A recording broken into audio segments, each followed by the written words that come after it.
આસપાસની આકર્ષક વસ્તુઓ જુઓ.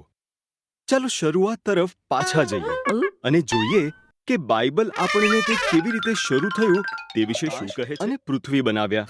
ઈશ્વરે અંધકારને જુદા પાડીને કહ્યું કે અજવાળું થાવ. તેમણે અજવાળાને દિવસ અને અંધકારને રાત કહી છે. પહેલો દિવસ ઉપરના પાણીને અલગ કરવા અંતરિક્ષ બનાવ્યું.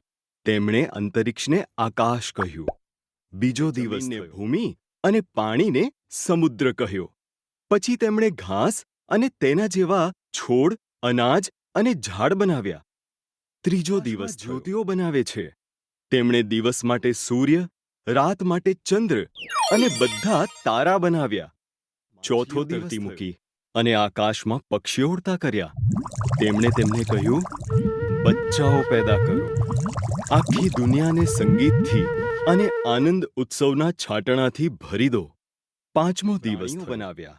તેમણે ખેતરના પ્રાણીઓ, જંગલી પ્રાણીઓ અને એવા પ્રાણીઓ બનાવ્યા જે જમીન પર સરકીને ચાલે. ફક્ત એક બીજી વસ્તુ બનાવવાની છે, ઈશ્વરે કહ્યું.